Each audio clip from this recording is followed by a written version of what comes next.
তারানগর কি পশ্চিমবাংলার বাইরে নাকি? মুখ্যমন্ত্রী কিভাবে ঘুমাচ্ছেন ঠিকঠাক?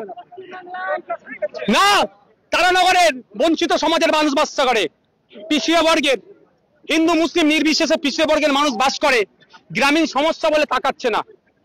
আমি এখানে এসে এখানকার মানুষজনদের সাথে কথা বলেছি, যে স্কুলে এরা আশ্রয় শিবিরে আছে তাদের সাথে কথা বলেছি। মায়েদের কান্না, তারা কাঁদছে। স্কুলে কতদিন থাকবো আমরা, কোথায় থাকবো? সবারই রাতে আমাদের কিছুই না।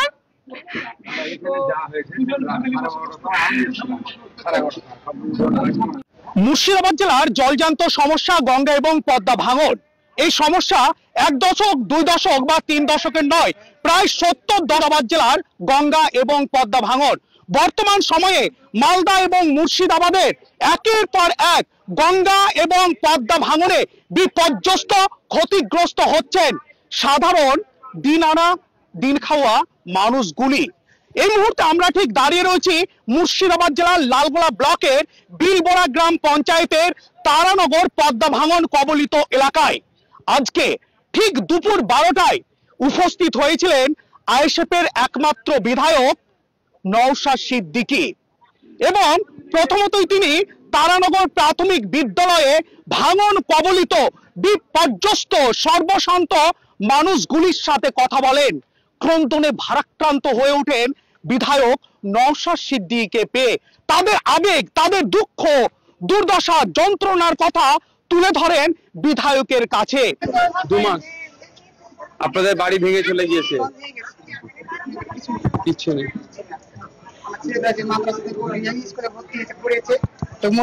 দিবে তো পড়তে পারছি না, পড়ার টাইম পেয়েছে না, মানে স্কুলে তো এসে আছে।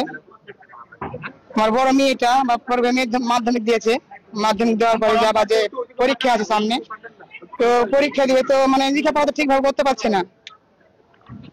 বাড়ি ঘর নাই, কিছু নাই, খাওয়া দাওয়া ঠিক নাই বা জায়গা আশ্রয় নাই। এই জন্যই লেখাপড়া যে কিভাবে করবে বা কিভাবে পাস করবে সেটুকু করতে পারছি না। এবারে মাধ্যমিক দেবে? মাধ্যমিক দেওয়া হয়ে গেছে। আচ্ছা, 11 অ্যাডমিশন নিয়েছে?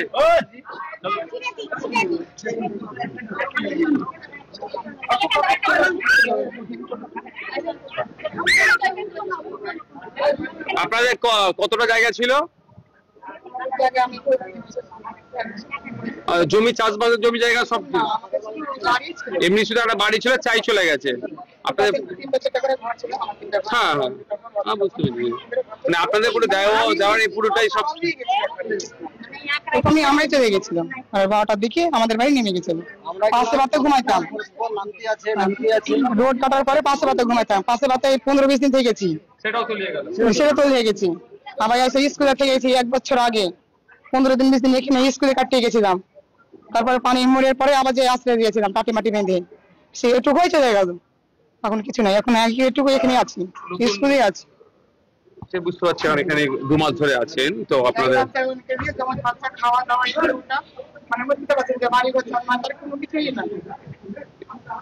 আরে আপনার আমি তো আমার কিরকম পেট থাকে, আর আমরা খাই না, পেট না খেতে পারবো। সে তো বুঝতে পেরেছি, গরিব মানুষ। খেতে পাবো ভালো মন্দ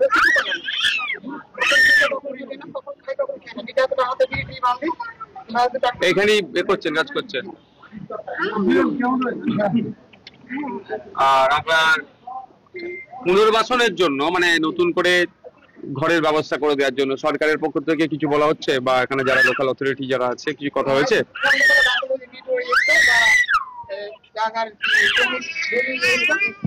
আধার কার্ডে ভোটার কার্ডে আমাদের কোনো জমি কিছু নেই, সব চলে গেছে পানিতে। তো কি বললো ওনারা? বললো যে যেটুকু আছে সেটুকু নিয়ে এসো।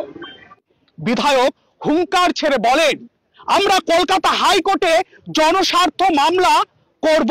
এই ভাঙন কবলিত এলাকার বিপর্যস্ত ক্ষতিগ্রস্ত সর্বশান্ত মানুষগুলিকে কলকাতায় নিয়ে গিয়ে উপস্থিত করে রাজ্যের মুখ্যমন্ত্রী মমতা বন্দ্যোপাধ্যায়ের বাড়ির সামনে অনশনে বসবো, এমনটাই কিন্তু তিনি তীর্যক ভাষায় হাজার হাজার অনুগামীদের সম্মুখে এবং ভাঙন কবলিত বিপর্যস্ত মানুষদের সামনে তিনি হুঙ্কার ছাড়েন।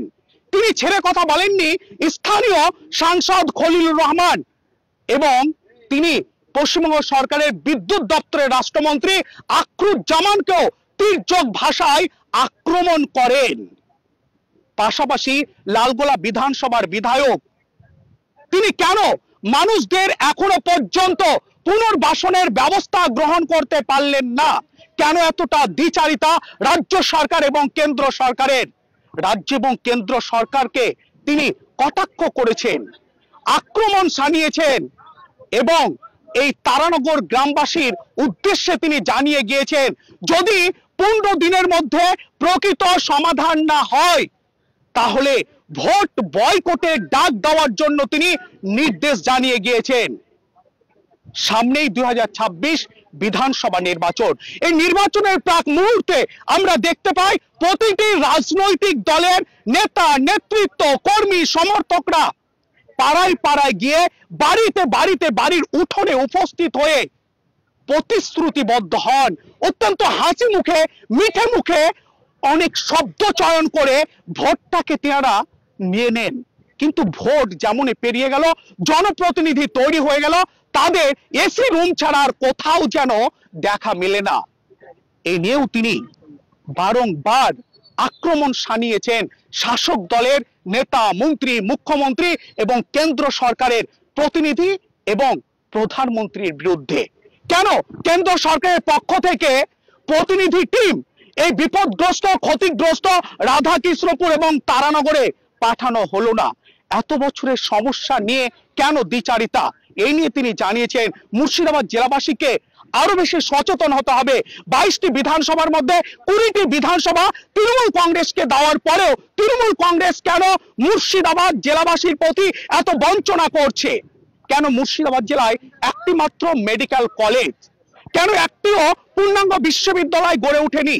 একাধিক বিষয় নিয়ে তিনি কটাক্ষ করেছেন। কি বললেন চলুন আমরা শোনাবো এন বাংলার পর্দায়। ক্যামেরায় অমিত হাসান বিজয়ের সাথে আব্দুল সামাদ, সরাসরি তারানগর ভাঙন কবলিত এলাকা থেকে।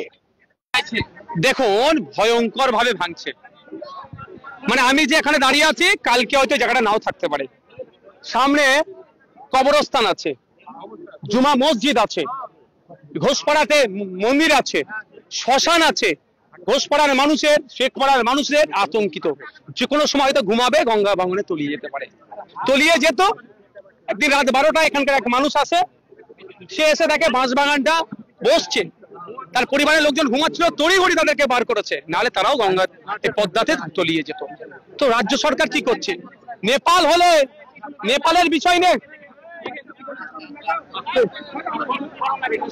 নিয়ে ঘুমাই না ওনার। তারানগর কি পশ্চিমবাংলার বাইরে নাকি? মুখ্যমন্ত্রী কিভাবে ঘুমাচ্ছেন ঠিকঠাক? না, তারানগরের বঞ্চিত সমাজের মানুষ বাস করে, পিছিয়ে বর্গের, হিন্দু মুসলিম নির্বিশেষে পিছিয়ে বর্গের মানুষ বাস করে। গ্রামীণ সমস্যা বলে তাকাচ্ছে না। আমি এখানে এসে এখানকার মানুষজনদের সাথে কথা বলেছি, যে স্কুলে এরা আশ্রয় শিবিরে আছে তাদের সাথে কথা বলেছি। মায়েদের কান্না, তারা কাঁদছে। কারো মেয়ে এবারে মাধ্যমিক পাস করেছে, কারো ছেলে মাধ্যমিক পাস করেছে, 11-এ কোথায় ভর্তি করবে, কোথায় পড়াশোনা করাবে, স্কুল খুঁজে পাচ্ছে না। আবার অনেক ছেলে মেয়ে এবারে মাধ্যমিক দেবে, তারা প্রিপারেশন ঠিকঠাক নিতে পারছে না, তারা ঠিকঠাক প্রিপারেশন নিতে পারছে। কান্না। তাদের একটাই বক্তব্য, খাবার না দিলেও আমাদের চলবে, আমাদের মাথা গোজার একটা জায়গার ব্যবস্থা করুন। সরকারকে এটার বাসস্থানের ব্যবস্থা করতে হবে। আর একটা কথা, এটা আন্তর্জাতিক নদী, পদ্মা নদী হচ্ছে আন্তর্জাতিক নদী। কেন্দ্রের বিজেপি সরকারও যদি চুপ করে বসে থাকে, আমরাও কিন্তু ছেড়ে কথা বলবো না। আমি এখানে আমি বলে গিয়েছি, যেখানে জানিয়ে গিয়েছি, কটা দিন অপেক্ষা করুন। যদি 138টি পরিবারের পুনর্বাসনের ব্যবস্থা না হয়, আমি এদের হয়ে আইনি লড়াই করব, এদের হয়ে আমি মাঠে ময়দানে লড়াই করব। এরা গ্রামের মানুষ কলকাতায় রাজপথে গিয়ে বসবে, এদের অধিকার এরা ছিনিয়ে নেবে আইনের মাধ্যমে।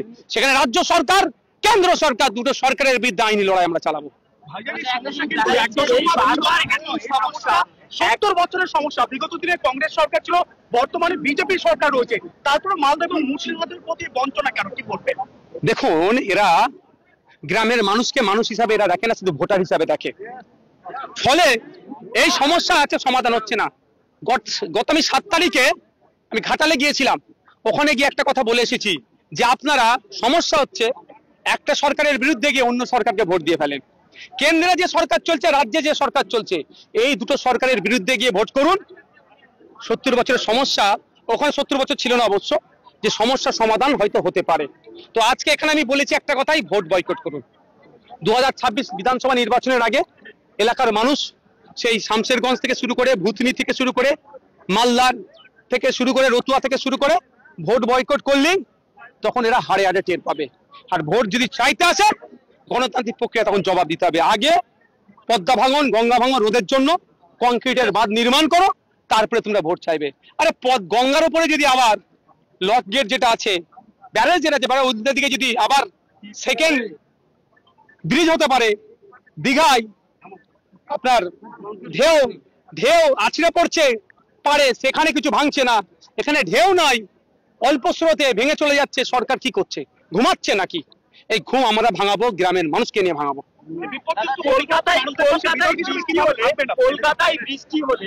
বলছি আপনি এই কোশ্চেনের উত্তরে আপনার তারপরে ধরবো।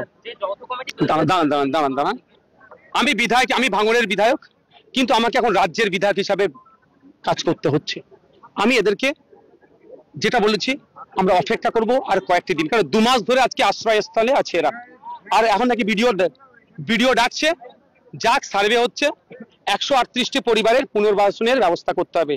যদি এর মধ্যে একটা পরিবারের সাথে ইনজাস্টিস হয়, আমি ভাঙড়ের বিধায়ক হলেও রাজ্যের মানুষের জন্য আমি কাজ করছি, এনাদেরকে বলে গিয়েছি, ওই একজন হোক আর 138টা হোক, প্রয়োজনে আমি আইনি লড়াই করব, সম্পূর্ণ আমি খরচ বেয়ার করব। সোনার গহনার প্রতি নারীদের ভালোবাসা চিরন্তন, তাই তো জঙ্গিপুরবাসীর কথা ভেবে এবার জঙ্গিপুর দরবেশপাড়ায় নতুন রূপে নতুন সাজে গড়ে উঠল তওয়াক্কল গোল্ড। 100% গোল্ড জুয়েলারি গহনার নিশ্চয়তা আমাদের কাছে পাচ্ছেন ইয়াররিং, নোজ রিং, লকেট, হাতের রুলি, বালা, নেকলেস সহ গোল্ডের গহনার বিশাল সমাহার। আমাদের শোরুমে থাকছে সুদক্ষ প্রশিক্ষণপ্রাপ্ত কারিগর, যা 19 বছরের অভিজ্ঞতায় আপনার মনের মতো সোনার গহনা তৈরি করার একমাত্র নির্ভরযোগ্য প্রতিষ্ঠান তওয়াক্কল গোল্ড। তাই আর দেরি নয়, আজই চলে আসুন আপনার গৃহিণীকে এবং আপনার পরিবারের কন্যা সন্তান ও পছন্দের মানুষকে নিয়ে সোনার গহনা দিয়ে সুসজ্জায় সজ্জিত করতে জঙ্গিপুর দরবেশপাড়া জায় মসজিদের নিকটস্থ তওয়াক্কল গোল্ডে। প্রয়োজনে যোগাযোগ করুন স্ক্রিনে দেওয়া আমাদের নাম্বারে।